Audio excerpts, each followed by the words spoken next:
La direction de la vie associative et du renforcement des capacités des jeunes, en collaboration avec la cellule genre, a initié un panel dédié au militantisme associatif féminin. Yoshihide Suga a été élu ce mercredi nouveau Premier ministre du Japon en remplacement de Shinzo Abe qui s'est retiré pour des raisons de santé. Bonsoir, merci de suivre le 19h sur RTI 2. On s'intéresse à un panel dédié au militantisme associatif féminin. Tenu le mardi dernier, il a regroupé 200 jeunes femmes et hommes issus des organisations de jeunesse, des associations et organisations féminines ainsi que plusieurs leaders associatifs. C'est une initiative de la direction de la vie associative et du renforcement des capacités des jeunes en collaboration avec la cellule genre. Paga Sorokoni. 200 jeunes femmes et jeunes hommes issus des organisations de jeunesse, des associations et organisations féminines et plusieurs leaders associatifs face au défi de l'engagement associatif. Ils ont participé à un panel dédié au militantisme associatif féminin initié par la direction de la vie associative et du renforcement des capacités des jeunes en collaboration avec la cellule genre. L'idée, promouvoir l'égalité, la prise des responsabilités et les défis des jeunes filles dans les organisations de jeunesse. La rencontre a pour thème « Jeunes femmes et engagement associatif ». Il y a très peu d'organisations qui sont dirigées par des jeunes femmes, ou même quand elles sont dirigées par des femmes, elles ne sont pas aussi structurées. Et on s'est rendu compte également que les femmes qui sont dans les organisations de jeunesse sont souvent dans l'invisibilité. On ne les voit pas très souvent au premier plan. Alors si les femmes, en dehors de l'éducation, de la famille, elles ne sont pas aussi dans les organisations pour pouvoir améliorer leurs compétences, qu'est-ce qui pourrait expliquer leur absence? C'est ce qui a suscité aujourd'hui la tenue effective de ce panel-là, qui va permettre de mettre en avant quelques jeunes dames qui se sont vraiment distinguées par leur engagement associatif. Elles vont venir partager leur expérience à d'autres jeunes dames et leur montrer les avantages qu'il y a à s'engager dans une association ou dans un mouvement de jeunesse. Le débat a tourné autour des engagements associatifs féminins, entre autres, et comment lutter contre les stéréotypes. Hier, aujourd'hui, demain, et la pratique associative des femmes à l'ère du numérique. Nous croyons à l'autonomisation des jeunes par le mouvement associatif. Nous croyons d'autant plus à cela que nous pensons qu'un jeune bien formé d'un point de vue de l'école reçoit une formation complémentaire à partir de son engagement associatif. Et ce jeune-là, lorsqu'il a ces deux éléments, est un élément positif pour la société dans laquelle il vit. Cette rencontre a permis de relever les difficultés que rencontrent les jeunes femmes dans leur engagement associatif et de proposer des solutions. 61 réfugiés ivoiriens en Guinée sont de retour en terre ivoirienne. C'est la ville de Danané, dans l'ouest ivoirien, qui les a accueillis. Ce convoi s'inscrit dans le cadre du rapatriement volontaire organisé par le gouvernement et ses partenaires. La correspondance d'Ève Bouy. 61 Ivoiriens sont de retour en Côte d'Ivoire après plusieurs années d'exil en Guinée. Ils sont accueillis à Gbapleu, à la frontière ivoiro-guinéenne, dans le département de Danané. C'est le premier rapatriement volontaire en provenance de la Guinée depuis le déclenchement de la pandémie à coronavirus. Étant entendu que les frontières terrestres de la Côte d'Ivoire demeurent toujours fermées, ce rapatriement a été possible grâce à un couloir humanitaire établi entre la Côte d'Ivoire et la Guinée. Bravo à ces deux pays, la Guinée, qui aussi a ouvert ce corridor humanitaire, et d'ailleurs la Côte d'Ivoire, pays d'origine, pour rendre possible ce convoi. Pour que tous nos compatriotes qui expriment de plein gré leur choix de revenir dans leur pays, pour qu'ils puissent venir, que rien n'entrave ce retour. Donc pour nous, c'est une grande joie. Après les contrôles d'usage au poste de police, dans le strict respect des mesures barrières contre la Covid-19, direction le centre de transit du Haut Commissariat des Nations Unies pour les réfugiés HCR de Danané. Sur place, des briefings et mots de bienvenue des autorités. Les désormais ex-réfugiés, heureux de retrouver la mère patrie, espèrent en des lendemains meilleurs. J'ai fait 9 ans en Guinée. Ils sont très bien maintenant parce que je suis rentrée chez moi. Je salue le gouvernement de Guinée, je salue le gouvernement de Côte d'Ivoire, la paix et puis la paix. Je suis très content d'être retour dans mon pays. Je vais reprendre mon activité. Bon, j'étais dans le domaine du transport. Je suis commerçant. Je vends, je répare les pièces mécaniques. Donc, avec un aide là, je sais que grâce à Dieu, ça ira. Les autorités rassurent que toutes les dispositions sont prises pour leur réinsertion et invitent les Ivoiriens qui sont encore en exil à rentrer. Nous allons continuer notre mandat de protection, d'assistance et de solution à ces quelques réfugiés qui sont rentrés en appuyant le gouvernement et les partenaires, mais surtout les partenaires au développement. Ceux qui hésitent encore à venir n'ont aucune crainte qu'ils puissent rentrer dans leur pays pour prendre part au développement, s'insérer dans le tissu social et économique de leur pays. Pour l'heure, ces 61 Ivoiriens seront en quarantaine dans ce centre de transit durant 14 jours avant de regagner leur destination finale. La lutte contre le coronavirus se poursuit. Des commerçants, pêcheurs et marailleurs du marché et du débarcadère de Sassandra au sud-ouest du pays ont reçu des kits sanitaires. C'est un don du ministère des Ressources animales et halieutiques et de l'Agence japonaise de coopération internationale. Nous y reviendrons dans nos prochaines éditions. Parlons environnement. La journée mondiale de l'environnement est commémorée ce 16 septembre autour du thème « L'ozone pour la vie, 35 ans de protection de la couche d'ozone ». L'accent est donc mis cette année sur la protection de la couche d'ozone. Pour rappel, il y a une trentaine d'années, la communauté internationale a approuvé le protocole de Montréal qui interdit les substances appauvrissant la couche d'ozone. On en sait plus avec Grace Kando. La journée mondiale de la protection de la couche d'ozone a été proclamée par l'Assemblée générale des Nations unies le 19 décembre 1994. Cette année, le thème retenu est « L'ozone pour la vie ».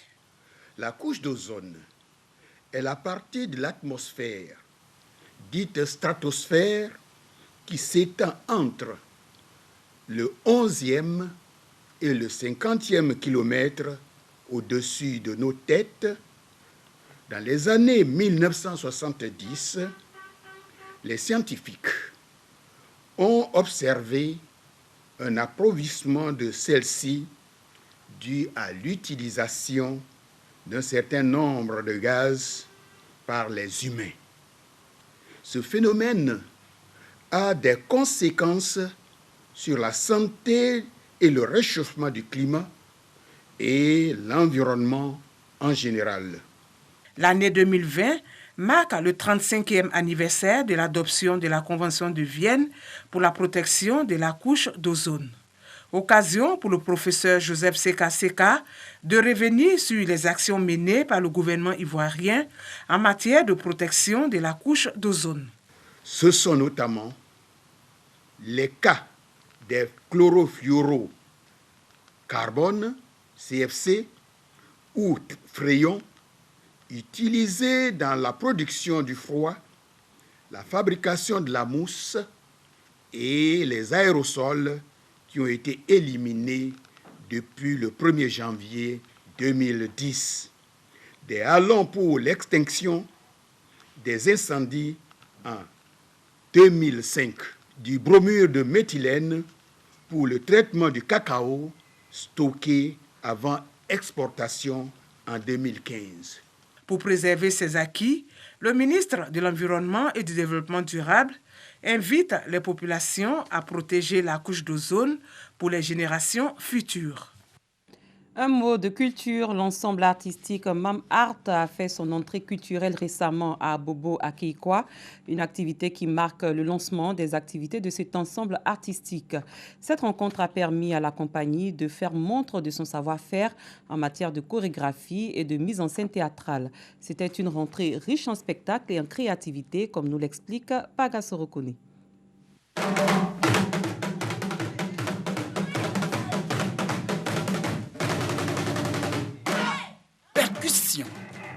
Danse et chant.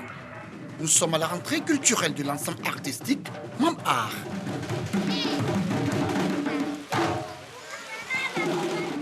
Une rentrée qui marque le lancement des activités de cette compagnie artistique.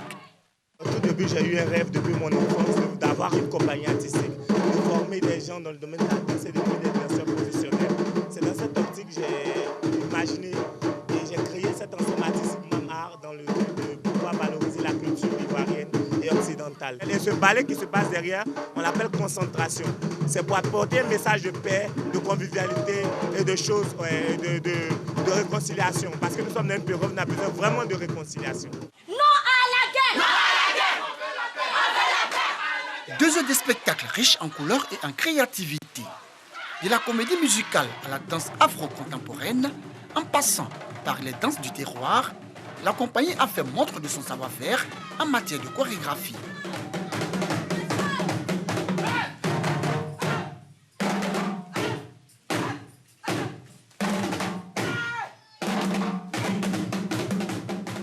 Un spectacle inédit qui a tenu le public en haleine. Moi, je suis toujours absolument subjuguée par leur talent et toute l'énergie positive, le bonheur qu'ils nous transmettent. Si c'est vraiment le métier qu'ils choisissent, il faut vraiment qu'ils restent sérieux et qu'ils fassent tout avec courage. Parce que j'ai été sublimé, j'ai été ébahi. Toute cette énergie, toute cette technicité dans un espace qui n'est pas vraiment approprié à la danse. Mais ils se l'approprient et nous l'offrent avec aisance, avec plaisir, avec, j'allais dire, non mais j'ai pas de mots, magnifique. Né de l'association de plusieurs compagnies, l'ensemble artistique Mam'Art est une organisation artistique qui œuvre pour la promotion de la culture africaine. Mam'Art a à son actif plusieurs festivals, dont le marché des arts et du spectacle africain, Massa, et le salon international du textile de Malabo, en Guinée équatoriale. En religion, 2 églises et une école, c'est le don de Maranatha International, une organisation de volontaires internationaux à l'église adventiste du 7e jour. La localité d'Anan, dans la commune de Bingerville, et la commune d'Abobo abritent ces ouvrages. Pagasorokoni. 2 localités, 3 ouvrages. Il s'agit de 2 temples religieux et d'une école primaire. Le premier édifice est logé dans la localité d'Anan, dans le département de Bingerville. Un don fait à l'église adventiste du 7e jour. La construction de ces lieux de culte était très attendue par la communauté évangélique de ce village. Nous sommes ici pour inaugurer la toute première église. Vous voyez qu'elle est petite, dans ce village non loin de Bingerville. Remercions Dieu pour ces gens de bonne volonté qui donnent leurs moyens pour finir l'œuvre de Dieu. Après la localité d'Anan, direction la commune d'Abobo, précisément au quartier d'Abebourquois, pour l'inauguration d'une école primaire de 6 classes et une autre église. Des actions à mettre à l'actif d'une organisation de volontaires, Maranatha International. Maranatha est vraiment venu nous sauver, pour nous donner 30 écoles primaires, 16 écoles secondaires, 120 églises et 99 forages. Maranatha International est une organisation engagée dans la construction d'églises et d'écoles. Bon, nous avons déjà bâti 3 églises. Nous sommes à la 2e école. Nous avons déjà commencé à faire les structures pour une autre dizaine d'églises et des écoles. Donc nous sommes au commencement. Et nous voulons, par la grâce de Dieu, arriver à faire le maximum possible selon la demande qui nous a été faite par l'Église ici en Côte d'Ivoire. Cette organisation chrétienne, présente dans 80 pays et vieille de 51 ans, est basée aux États-Unis. Elle s'est assignée pour principale mission l'évangélisation et l'entraide. Après le district autonome d'Abidjan, le cap va être mis sur l'intérieur du pays. Ailleurs, à 71 ans, Yoshihide Suga a été désigné nouveau Premier ministre du Japon par le Parlement. Il remplace Shinzo Abe, démissionnaire pour des raisons de santé dont il était le fidèle lieutenant. Yoshihide Suga était jusqu'à présent secrétaire général et porte-parole du gouvernement. Cette édition est terminée. Merci de l'avoir suivi. Très bonne soirée. Je vous dis à demain.